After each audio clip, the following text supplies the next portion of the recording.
Hello, beautiful people, and welcome to the new moon edition of BTV. In this video, I'm going to be showing you how I use and set new moon intentions every month to help and foster my creativity and my art and my work and really my life. Just so you know, a little caveat here and disclaimer, I am working in my kitchen area because this is where I do my morning ritual and I am bringing you into it. Normally I will do this kind of new moon work upstairs, but because my wife is furloughed because of everything that's going on with COVID-19, I am having to readjust some of my spaces and where I work, as we all are. And so I'm bringing you into my kitchen, and I tell you that because you might hear the gentle hum or sometimes loud little of our archaic fridge. So just so you know, I'm in a new working space, and I apologize in advance if you can hear some background noises.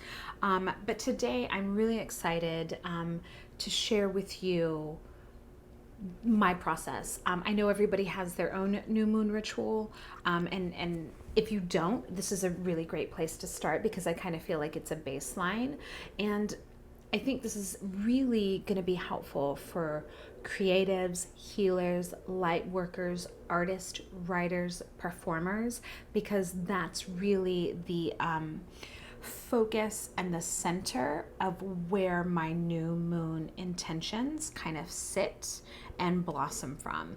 And so I first want to start off by showing you all the tools that I use. They're not necessary, but they are necessary for my process. So you don't need to have all of these. I'm just showing you how I work so you can kind of go and grow from there. So I start off always with my birth chart. As you can see, it is heavily written on because astrology is something that I love and have been doing since I was little. And so I printed this for free, and I'll put a link in below, from Astrodienst. I believe that's how you pronounce it. It's always weird. I always end up calling it Astrodentist. I don't know, but I think it's Astrodienst. But I always start there because I like to know where this new moon sits in my chart.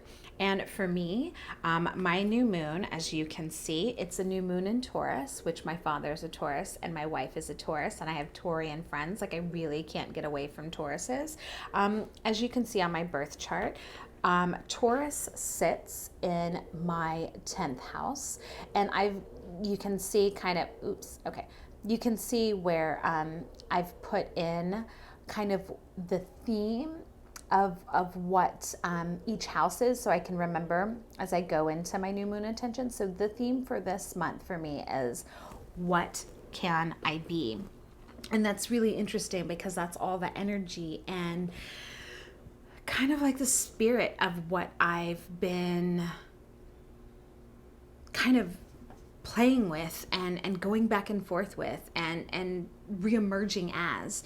And so what can I be? We go from Aries, which is who I am, into who can I be? So we go from like the stagnant into the possibility. And I think that's kind of amazing because that's kind of how I've seen myself shift. So that's what I'm going to be working with. And so when you print out your chart, you can see where it lands, where this new moon lands in your chart, and the house. And so that's important to me because that's kind of like where I like to set my new moon intentions from. So I always start with my birth chart, tool number 1. Tool number 2 are readings from my 2 favorite astrologers, Chani Nicholas, and I go to her website, ChaniNicholas.com, and I read her her horoscope and her thoughts on the new moon.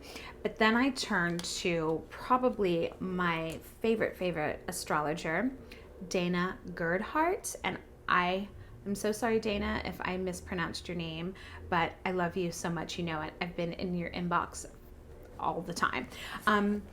But she has got amazing, in-depth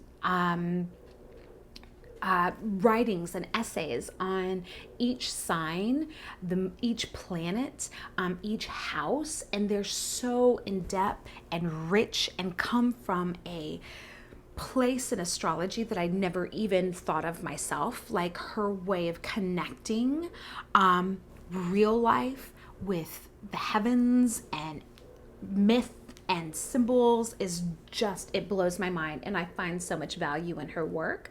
So much so that I printed off all of it. Like I basically have a little mini astrology library that is all Dana Gerhardt's work. And so the second tool that I bring into my new moon intention setting ritual is I bring in her writings on the sign and the house. So this is also from Astrodienst. But she also has a book. I think she has this in a book, and if she does, I'll put it in the comments and in the show notes of the podcast and the video. So I read, and you can see, like, this is like really super in depth. So I'll read her essay on the sign, and then I will read her essay on the house. And so I've done this, I do this every year. And so I have little notes. So apparently Chiron, and it is, hello there, Chiron, right here, this little planet is in my 10th house. And so I like to have that information as well. And if I had known that, I would have grabbed her, I don't think she has one on Chiron. But anyways, I'll Google it and see kind of where all that lands in this. So these are the tools that I use. I also have started recording. I started last year using this, the New Moon Journal. And let's see, we'll flip it. I haven't really filled this out, but you can see, like, I'll read all of this, what it says about the new moon in Taurus. So I'll use this as a tool. But I'm also kind of bringing back into my life. In 2017, I created this planner for myself. Can you see it? And in it, I created it to kind of keep track of my own magic and keep track of magical moments, the new moon, everything really kind of magical and spiritual in my life. And so I have started reusing this tool, and it's something that I'm going to go back into for the new moon in Taurus. So I'm bringing that back in there, and I had like a calendar. Of course, I had to update it for this. And then I also wrote a little bit about the new moon. So I'm going back and rereading my work and kind of sharing that with y'all, and then also trying to see if it's something that I want to look at to bring back into the world. And then it's got like a little calendar. As you can see, my beautiful friend Paul Michael Armstrong was the one who designed it, and just look at how amazing this is. Like, can you see? Like, it's so fucking amazing. And then, you know, at the end of the new moon, I have a spot for a reflection. And so I did that last month. But I decided to bring this tool back because I really felt called to put something together, because I just love astrology. I've always loved astrology. So this is another tool that I've reintroduced in the last couple of weeks, because the last couple of new moon cycles, because I just found it. And then I also like to bring the tarot card of the new moon into my sphere of new moon intentions as well, because I think there's a lot of cross-pollination here, and I think the amalgamation of the two and the alchemy of the two together is really profound. So I wanted to start off with the tools. The way that I use them is I have everything laid out. I'll read this, I'll read Chani, I'll read Dana, and I will sit in the energy of all of that, and I'll read also tarot card, and then I'll read what I wrote. So I sit for about 20 minutes, read, and Then from there, I will kind of silence everything. I'll light a candle, light some incense, and then I will meditate for about 2 to 3 minutes and just kind of see what messages kind of come up from the reading. But then I'll connect it to different pieces of my life. And from there, from that kind of knowledge base of what I've read and knowing what areas and space that I'm working in. So like for instance, this month I wrote this all right here. You can see right here. Keep all of this in mind. So this is everything that I wanted to keep in mind as I set my new moon intentions today is my Venus journey.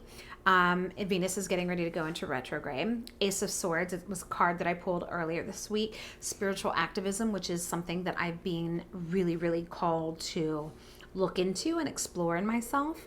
The Seven of Pentacles, that was my card for the week. I pick a card that kind of goes over my whole entire week, so I can kind of set my energy in that theme. Taurus, obviously, keep that in mind. Nepantla, which is also a concept that I have been re-exploring, that I explored a whole lot in my 20s when I was in grad school and undergrad. And it's something that I'm exploring from a space outside of the ivory tower. And it's been really interesting the way that it's showing up in my work. So I want to keep that in mind. And also light working and sharing my authentic self. And so these are the things that I'm going to keep in mind as I sit and I set my new moon intentions. So I'm going to do all the reading and all of this off camera, because if I did it on camera, it would be like a 3-hour video, and who the fuck has that kind of time? So I'm going to do this, and then I'm going to come back and share with you what I've learned and kind of what my new moon intention is for this month. And yeah, we'll go from there.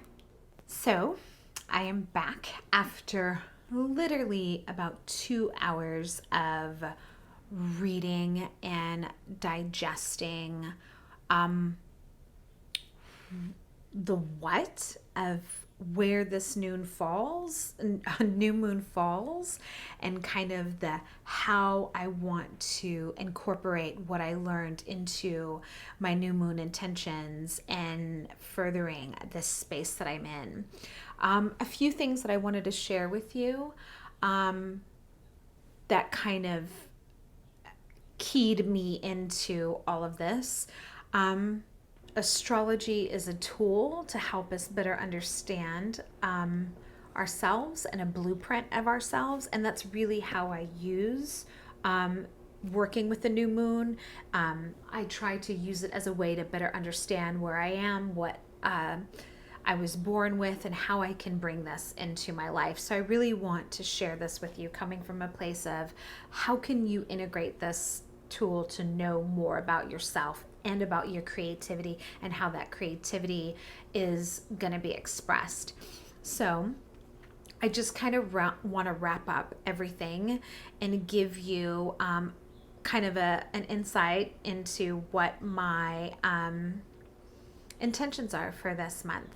And it's really interesting because when I was reading Dana's work about the 10th house and Taurus, what she says about the 10th house is, you know, this is the career and what you make of yourself. And really, whatever sign is on your 10th house, if you add professional to the front of it, that's what you should be, quote unquote. So according to her, I should be a professional Taurus. But she also says, like, it's this house where we're also the most resistant to these things. And I am so resistant to Taurian things, like indulging and taking it easy and really kind of sinking into the beauty and the sensory pieces and parts of life, because I'm so like in my fucking head. And so one of my new moon intentions this year is to really kind of root myself in sensory understanding and overload. So I'm really going to try to pay attention on the feel, the texture, the taste, the sights, the sounds, this whole sensory experience and how that plays into my creativity. So I thought it would be cool to kind of use like sight, so visual, you know, just have like 20-minute, creative session where I just draw something that I see, or listen, for hearing, put on my headphones and close my eyes and just listen to a piece of music and just either draw, doodle, or write, but trying to find new ways, or trying to describe something in words just by closing my eyes and physically touching it, like shutting off all the other sensory and really just focusing in on like that one sight, smell, taste, whatever, and trying to infuse my art with that.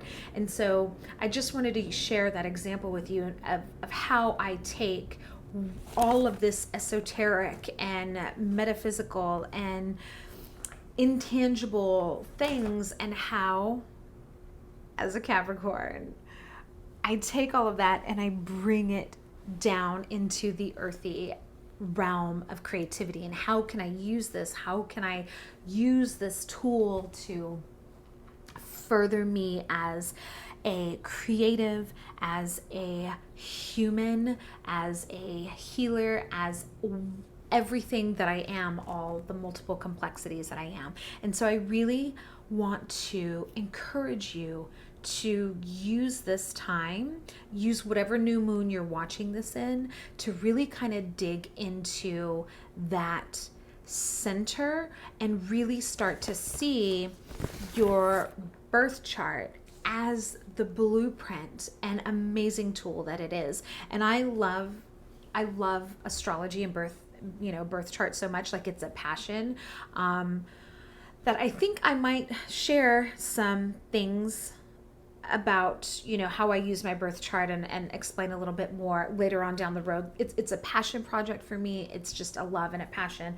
It's not something that I do professionally, although I do charts and kind of an interwoven thing for friends and family. It's something that I thought about doing, but I don't know, who knows. I'm just kind of going with the flow right now and trying to take in that easy pace of Taurian life, which I also have on here. Just to share one more thing with you, I'm going to shadow my wife because she is uber Taurian in nature, and I am just going to spend one day doing exactly what she does. It is going to be so fucking hard for me because I'm a go, doer. But it's a good experiment, and it's going to be a challenge, and that's what life is all about, is challenging ourselves. So let me know what you think. New moon blessings. Spill the tea in the comments below. Where does Taurus fall on your chart? If you have any questions about finding your chart, I'm going to try to put together a cheat sheet that kind of lists everything, like a show notes of everything that I talked about, because I also want to make these tools tangible for you. And so if you have any questions or just want to shoot the shit, spill it in the comments below. Drop me an email, Brandi@brandyamarsky.com. Like the video, hate it, whatever, just engage with it, use it.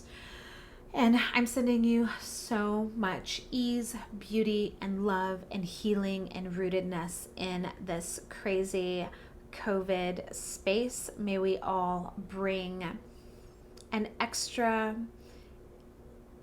inch and sense of beauty and love and